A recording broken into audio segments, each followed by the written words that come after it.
Merci de nous suivre sur Terre à Terre Bénin. Aujourd'hui, nous avons le plaisir de recevoir pour vous un professeur émérite, climatologue internationalement reconnu. De façon terre à terre, vous verrez, il répondra à nos questions pour que nous puissions mieux comprendre ce qui se passe aujourd'hui autour de nous. Tout le monde se plaint, il fait chaud, et certains disent d'ailleurs que maintenant, il commence à toucher du doigt les changements climatiques. Alors, nous avons le professeur Michel Bocor, climatologue, comme je vous le disais, avec nous. Merci professeur d'avoir accepté notre invitation. Bonsoir madame. Bien, il fait chaud. Est-ce que vous avez chaud vous aussi ou c'est juste nous? Non, tout le monde a chaud et de plus en plus chaud. Ce n'est pas simplement une impression ou bien une lubie de mode, non, c'est une réalité. Il fait de plus en plus chaud. Qu'est-ce qui fonde alors cette perception-là? Parce que nous, on n'a pas d'éléments scientifiques pour pouvoir justifier cette montée de température, on va dire. Oui, je crois qu'en fait, si on devait faire une analyse scientifique, c'est quelque chose qu'on aurait pu prévoir. Parce que nous, en climatologie, il y a ce que nous appelons l'enchaînement des saisons. Le bilan climatique dépend de la température, mais aussi de la quantité d'eau que cette température est susceptible de faire évaporer. Moins il y a d'eau, plus l'air va être sec et plus on va sentir la température. Mais dans le même temps, quand le soleil va se coucher, la température va baisser. Or, ce qui se passe actuellement dans notre pays, c'est parce qu'on a beaucoup de vapeur d'eau dans l'air et en même temps, on a un soleil qui est très ardent. Donc, les deux combinés créent ce qu'on appelle la sensation de touffeur, c'est-à-dire beaucoup d'humidité, c'est de la chaleur potentielle, ce que nous appelons chaleur latente, la vapeur d'eau, puisque vous devez utiliser à peu près 59 calories pour évaporer ou vaporiser 1 mm d'eau. Donc, plus il y a des vapeurs d'eau dans l'air et plus le soleil est ardent, plus vous avez une sensation qu'il fait chaud, parce que cette vapeur d'eau, c'est de la température potentielle. Alors, doit-on donner raison à ceux qui disent qu'ils ont commencé à toucher du doigt les changements climatiques? Est-ce que c'est lié? Oui, de façon terre à terre, on peut dire que c'est lié, mais en fait, s'ils disent qu'ils commencent à toucher, c'est parce qu'ils étaient un peu sceptiques. Ils étaient un peu sceptiques.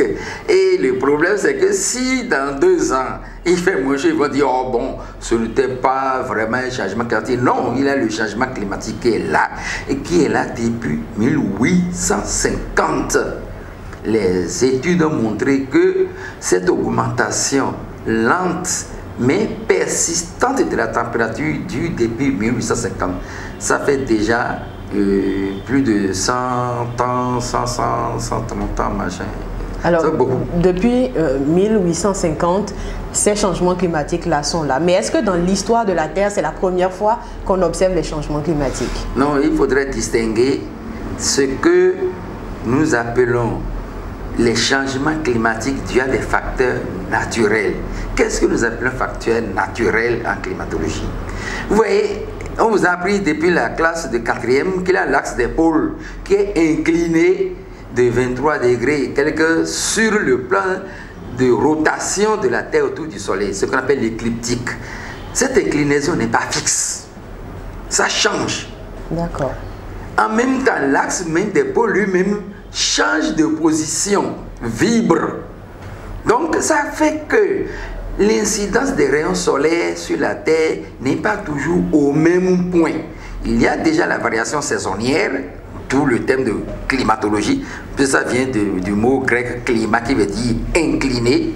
Mais il y a aussi qu'à un rythme qui a été calculé par Milankovitch depuis le XVIIIe siècle, il y a aussi que cette variation de l'incidence des rayons solaires crée des différences dans le bilan énergétique de la Terre. Et le cycle varie entre 100 000, 40 000, 25 000 ans. Évidemment, ce n'est pas à l'échelle de la vie humaine. Ça, ce sont des variations dues à des facteurs tout à fait naturels. Mais depuis les années 1850, on a constaté que il y a une tendance régulière à l'augmentation de la température.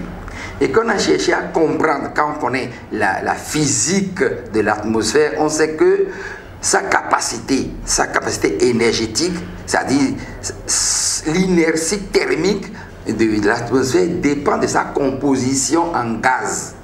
Donc on a constaté à travers des carottes de glace qu'on a prélevées au pôle que les bulles d'air qui sont emprisonnées dans ces carottes de glace ont des compositions qui changent régulièrement, qui varient. Les quantités de gaz d'oxyde ou oxyde d'azote, oxyde de soufre et oxyde de gaz carbonique, le gaz carbonique lui-même proprement dit, dioxyde de carbone comme on dit, augmente régulièrement depuis le début de l'ère industrielle. Donc on a essayé de mettre ça en parallèle avec cette augmentation de la température. Et c'est de là qu'est né, depuis que le GIEC a été créé en 1988, ces études approfondies sur les changements climatiques liés aux activités anthropiques. Parce que à l'UNESCO et à l'ONU, quand on parle de changement climatique, c'est ceux qui sont dus aux activités anthropiques. Donc les activités des hommes. Des hommes. Il ne s'agit pas des changements climatiques liés aux paramètres naturels d'apélie ou bien de période. Ceux-là sont naturels et normaux. Solstice, machin. Ceux-là sont naturels et la Terre a toujours connu ça. Depuis l'ère quaternaire, depuis quelques 180 millions d'années, on a connu plusieurs phases. En Afrique, on parle des pluviales et des arides. Donc, pendant 30 000 ans, il pleut abondamment. Ensuite, pendant 30 à 25 000 ans, il pleut beaucoup moins. On entre dans les arides. Et ça s'est succédé régulièrement sur le continent africain. On parle de Kagériens, de Kamaziens, de Kangériens, de Gambliens, de Macaniens. Des expressions très techniques utilisées en paléoclimatologie, en géologie et en préhistoire pour qualifier les aires, les périodes au cours desquelles le climat de la Terre a beaucoup changé. Dans les pays, je dirais de l'hémisphère nord européen ou américain, on va parler des glaciations et des interglaciaires. Mais dans les régions tropicales, surtout en Afrique, on a cette terminologie-là de Kagérien, Kamazien, Gamblien, Nakourien, Macanien, Nakourien, etc., etc. Alors de façon terre à terre, il faut retenir que la Terre, de façon naturelle, a régulièrement connu des changements climatiques. Mais ce qu'on se reproche, enfin ce dont on se plaint maintenant, c'est l'action humaine. C'est l'action humaine qui crée une accélération dans les changements climatiques. Et c'est de ça qu'il est question quand, dans le groupe intergouvernemental des experts sur le climat, c'est de ça qu'il est question. C'est ce supplément que l'homme a ajouté à l'atmosphère qui accélère la vitesse d'augmentation des températures. C'est de ça qu'il est question. Donc quand on dit septoclimatique et autres, bon, ceux qui ne sont pas vrais, qui prétendent que rien ne change ou pas grand-chose. Ceux qui prétendent que l'homme ne peut pas changer le climat, c'est ce qu'on appelle les septoclimatiques. Mais il faut dire que quand on sait qu'ils sont financés par les grands groupes pétroliers, bon, on sait pourquoi ils disent ça.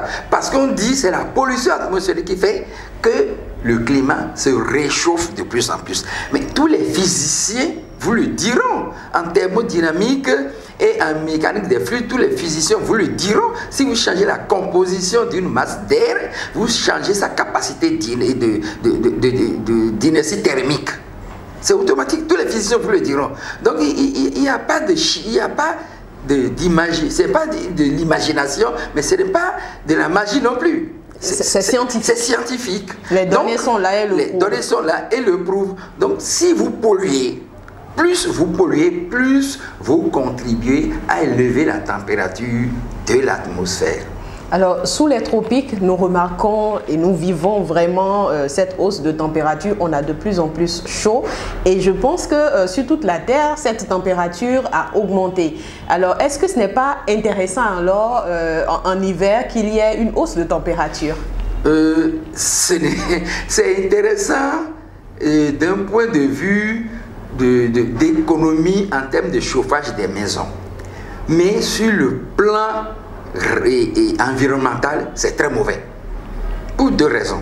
Si les températures ne sont pas suffisamment fraîches, l'activité microbienne et virale est très élevée. Ah oui, c'est quand l'hiver est doux que les épidémies de grippe sont les plus virulentes. Il faut retenir ça. Deuxièmement, si l'hiver est doux, ça veut dire que l'atmosphère sera capable de contenir beaucoup plus d'eau, donc il va neiger abondamment. Et lorsque cette neige va fondre, il va y avoir des inondations. Regardez cette année ce qui s'est passé en France et dans beaucoup d'autres pays d'Europe. Il a beaucoup neigé dès le mois de novembre. Moi j'étais en Europe au mois de novembre. Il a commencé à neiger dès le mois de novembre. Et récemment encore, courant début février, là, il neigeait encore. Et en même temps, comme la température n'est pas très basse, cette neige fond et crée des inondations. La neige, c'est une forme de précipitation. Il y a le brouillard, il y a la neige, il y a la pluie comme précipitation. Donc cette neige fond et crée des inondations. Mais quand il fait froid, la neige est conservée et la fusion des neiges est lente. Donc il y a moins d'inondations. L'inondation, c'est quand l'eau fond abondamment, l'eau arrive abondamment dans un cours d'eau qu'il y a inondation. Donc ce n'est pas du tout bon pour les pays tempérés. Plus grave, lorsque la neige aura fondu dès la fin de l'hiver, début du printemps, mais l'été sera sec. Parce qu'en été, c'est la fonte des glaciers de montagne qui va alimenter les cours d'eau. Mais comme tout aurait été fondu dès le mois de mars, mais en été, ça va être la catastrophe. Ça va être la sécheresse. C'est un cycle, donc il faut faire très attention. Il faut faire très attention. Il ne faut pas dire, bon, il ne fait pas très froid, c'est très bon. Nous n'allons pas dépenser pour le chauffage des maisons. Parce que là-bas, il faut chauffer les maisons en hiver. Nous n'allons pas dépenser. Mais attention, vous n'allez pas dépenser. Mais dès le mois de mars, les cours d'eau vont être à sec. C'est-à-dire le débit écologique sera atteint, le 10e de l'écoulement normal, on va être en dessous du 10e et c'est fini pour ces cours d'eau-là. Et l'eau qu'on va prendre pour irriguer les champs ou bien pour irriguer les terrains de golf, mais il n'y en aura pas. Les barrages hydroélectriques vont être en panne sèche. Il va y avoir une prise d'énergie. Donc ce n'est pas du tout bon pour ces pays-là quand la température de l'hiver n'est pas assez basse. Oh là là. Ce n'est pas du tout bon. Et curieusement, à bien vous suivre, vous avez tendance à expliquer que plus il fait chaud en hiver, plus il neige en fait. Plus il fait chaud en hiver, plus la neige est abondante. Parce que quand la température est très basse, il ne neige pas. Quand la température est inférieure à 4 degrés, il ne neige plus beaucoup. La neige commence à baisser. La quantité de neige commence à baisser. Et lorsque vous atteignez les moins 10, les moins 20, il ne neige plus du tout. Pourquoi? Parce que l'air ne contient de l'eau que quand sa température est élevée. Ça fait aussi partie des lois de la physique. L'air frais ne contient pas d'eau. Il faut que l'air soit un peu chaud pour contenir de la vapeur d'eau. Donc, si l'hiver est relativement chaud, la neige est beaucoup plus abondante. Mais si l'hiver est rigoureusement froid, il va neiger au début, la neige va se tasser en glace, mais il ne neigera plus du tout. Mais le froid va régner, ça va être un froid sec, très sec. C'est lorsque la température est entre moins 4 et plus 4 qu'il neige abondamment. Quand la température est trop basse, il ne neige plus du tout parce qu'il n'y a plus de vapeur d'eau dans l'air à ce moment-là. Revenons un petit peu sous les tropiques. Il fait chaud, il fait très très chaud, il faut boire plus d'eau. Avez-vous des conseils? Et quels sont aussi les moments de la journée où on pourrait espérer avoir des températures plus ou moins fraîches? Oui, en fait, le rythme, ce que nous appelons le rythme nictéméral, c'est-à-dire sur les 24 heures que dure le jour et la nuit, ce qu'on appelle le rythme nictéméral, il fait frais entre 1 heure et 6 heures. Ce sont les heures les plus fraîches, surtout entre 1 heure jusqu'à 3 heures. ce sont les heures les plus fraîches. Mais actuellement, on transpire quelle que soit l'heure. Parce que il fait tout le temps chaud.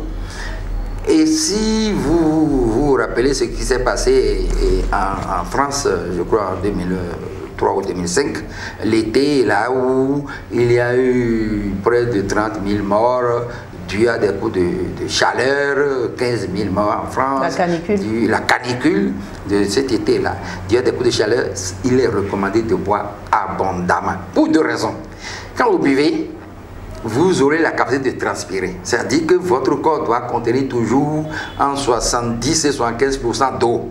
Si vous transpirez que vous ne remplacez pas, vos cellules commencent à se ratatiner par manque d'eau. Là, c'est la déshydratation. Non, ça conduit à la mort. Il n'y a pas de secret, ça conduit à la mort. Donc il faut boire abondamment. Parce que la transpiration, la fonction de la transpiration, c'est pour diminuer votre température corporelle. Quand vous transpirez, la sueur qui est sur votre corps, en s'évaporant, crée le froid. Comme j'avais dit tout à l'heure, il vous faut 59 calories pour vaporiser 1 millilitre d'eau. Donc ça permet de consommer l'excédent de température pour maintenir votre corps à sa température normale pour garder votre homéothermie. Mais si vous ne buvez pas, vous allez perdre beaucoup d'eau et votre corps n'aura pas de l'eau pour pouvoir refroidir votre corps. Comme dans un radiateur, comme dans un moteur, l'eau est là pour faire l'échange de chaleur. C'est ça, pour consommer le trop de chaleur. C'est comme ça que le corps fonctionne. Et c'est pour ça que quand vous avez des enfants qui font de l'hyperthermie, on fait l'éponge froide, là, on prend les serviettes froides, on imbibe d'eau, on couvre. Parce qu'on sait qu'en s'évaporant, l'eau sur le corps de l'enfant va refroidir, va consommer l'excès de température qu'il y a dans le corps de l'enfant. Donc il faut consommer beaucoup d'eau. De toute façon, il est recommandé de boire au minimum 1,5 litre. Par ce temps, il faut aller jusqu'à 3 litres certainement pour pouvoir remplacer l'eau que vous perdez. De cette eau que vous perdez, c'est pour pouvoir garder votre homéothermie. Malheureusement, quand vous transpirez, vous perdez en même temps des sels qui sont dans votre corps, d'où la faiblesse qui s'ensuit. Ça crée un stress. Il y a des valeurs, il y a des équations qui nous permettent de calculer les valeurs qui sont liées à ces pertes-là. On peut vous parler de stress relatif, on peut vous parler aussi de l'indice de touffeur, on peut vous parler de la température hygrothermique et d'autres paramètres que nous calculons en bioclimatologie pour montrer comment la transpiration ou comment les paramètres météorologiques, le vent, la température, l'humidité agissent directement sur l'organisme humain pour créer le stress et le prédisposer à des maladies parce que ça affaiblit l'organisme. Vous nous avez parlé des heures, les heures les plus froides. Quelles sont alors les heures les plus chaudes pour qu'on essaye de se mettre à l'abri peut-être aussi? Oui, mais si vous êtes au champ, je ne vous vois pas vous mettre à l'abri. Hein. Oui. Quand vous êtes dans un studio d'enregistrement, vous avez cette capacité-là, vous avez cette possibilité-là. Les heures les plus chaudes chez nous, c'est généralement entre midi 13h jusqu'à 16h. Et ces indices dont j'ai parlé tout à l'heure ont été créés justement par, certains ont été créés par l'armée américaine pour pouvoir donner les plages d'horaires où les militaires peuvent s'entraîner. Surtout dans les régions chaudes, dans la Death Valley aux États-Unis ou bien quand ils sont au Moyen-Orient pour des opérations de contingentement des forces du mal, etc. Donc on calcule ces indices-là régulièrement par heure pour dire à tel et à tel, on ne peut pas s'entraîner parce qu'il y a de très forts risques. Parce que quand il y a trop de transpiration, quand la température est élevée et qu'il n'y a pas suffisamment de refroidissement corporel, si votre température atteint 41 degrés, c'est l'arrêt cardiaque. Il ne faut pas oublier ça. Donc, entre 13h jusqu'à 16h, je crois que... Je me demande s'il ne faudrait même pas revenir à ce principe de l'époque révolutionnaire de journée continue où on travaillait de 7h à 13h et puis après on rentrait à la maison. Proposition du professeur Michel Bocor. Sur le climat, non, sur le plan de la bioclimatologie, c'est beaucoup plus cohérent C'est scientifiquement plus cohérent de travailler de 7h à 13h que, bon, de pour pouvoir être à l'abri aux heures les plus chaudes. À l'abri aux heures les plus chaudes. Du point de vue de la bioclimatologie, c'est rationnel. C'est rationnel. Et c'est comme ça que les militaires américains s'entraînent. On s'entraîne très tôt et après on se repose pour être à l'abri d'un coup de chaleur. Il est vrai, comment j'ai calculé l'indice hygrothermique, nos taux de température d'insolation font que, curieusement, nous sommes un peu à l'abri. Mais les coups de chaleur en Europe arrivent facilement. Des gens font un malaise, ils ont un coup de chaleur, ils tombent, et il y en a qui en meurent. Il y en a qui en meurent, surtout les personnes âgées et les enfants en bas âge. Les cellules se ratatinent, et puis c'est fini. Et puis c'est fini, oui. Et déshydratation. Alors, pour ce qui est des températures dans le monde entier, c'est clair, ça évolue pratiquement de la même façon. Est-ce qu'on peut en dire autant pour les pluies? Non, les pluies évoluent de façon disparate. D'après les modélisations qui ont été faites au GIEC, il y a des régions où les précipitations vont augmenter. Par exemple, on a trouvé qu'au Sahara, les précipitations pourraient augmenter jusqu'à 50%. Moi, j'ai dit, quand on faisait le travail, j'ai dit, oui, mais 50% de zéro, c'est toujours zéro. Bon, donc, il faut savoir raison garder. Mais une région comme le nord de Kenya, de la Tanzanie, ça peut augmenter jusqu'à 30%. Mais par contre, chez nous ici, ça peut être de 5 jusqu'à 25% de diminution. Il y a des régions en Europe qui vont connaître jusqu'à 30% de diminution. Donc les précipitations, c'est disparate. C'est suivant les régions. C'est suivant les régions. Parce que les précipitations, nous disons ce que nous appelons représentativité spatiale des paramètres météorologiques. Il peut pleuvoir à Cotonou et ne pleuvra pas à Godomé. Le samedi dernier, il a plu de Sémé à Djeregué, mais il ne pleuvait pas à Porto-Novo, il ne pleuvait pas à Cotonou. Il paraît, ce que l'on m'a dit hier ou avant-hier, il a plu à Kokokodji, mais il ne pleuvait pas à Godomé. Donc les précipitations sont d'échelle spatiale assez réduite. Alors que la température peut avoir une représentation spatiale de jusqu'à l'ordre de 50 km de diamètre. Vous voyez? Oui. Donc, ce sont les échelles spatiales de ces paramètres-là ne sont pas les mêmes. D'où la température, la tendance thermique est mondiale. L'augmentation des températures, c'est sur tous les continents de la Terre, y compris sur les océans. Par contre, les précipitations, ce n'est pas pareil. Ce n'est pas pareil. Il y a des disparités d'une région à l'autre, et d'une région à l'autre à l'intérieur d'un continent et d'un continent à l'autre à l'échelle de la planète. Merci beaucoup, professeur Michel Bokor, de nous avoir expliqué tout ceci de façon terre à terre. Un mot pour conclure peut-être? Mais pour conclure, oui, je dirais que on dirait les décideurs, mais disons la société civile doit s'y mettre. On doit convaincre les populations que ce n'est pas que les pays industrialisés qui doivent lutter pour maîtriser les changements climatiques. Tout le monde est concerné parce qu'il n'y a pas de frontières dans l'atmosphère. Il n'y a pas de frontières dans l'atmosphère. Tout ce que chacun fait impacte l'ensemble de la planète. Que l'on soit développé ou que l'on soit sous-développé, l'agriculture seule fait quand même 25% de contribution au changement climatique, et surtout chez nous on fait l'agriculture sur brûlis. Donc nous contribuons énormément tout en étant sous-développés. Donc il ne faut pas simplement aller condamner les pays industrialisés. Encore que nous n'étant pas industrialisés, nous consommons les produits des pays industrialisés. Donc nous sommes contributeurs au changement climatique. Donc je crois que tout le monde doit prendre conscience que nous ne contribuons pas à nos modes de vie à ce changement climatique qui risque de court-circuiter le développement des générations futures si on ne prend pas garde. Donc, on doit agir. On a dit penser globalement, agir localement. C'est la devise du GIEC. Pensez globalement, agis localement. Avec Terre à Terre Bénin, on essaye quand même de faire quelque chose et de vous amener à l'action aussi avec nous. Alors, pour une bonne action, si vous avez bien compris tout ce que le professeur a expliqué et que vous voulez que plus de personnes s'engagent dans ce combat de la protection de notre terre, partagez cette vidéo, aimez-la, abonnez-vous à notre chaîne et surtout, protégez notre terre pour qu'on ait moins chaud et qu'on puisse vivre sur une terre plus agréable. Merci de nous avoir suivis. Au revoir. Au revoir, je vous remercie, madame.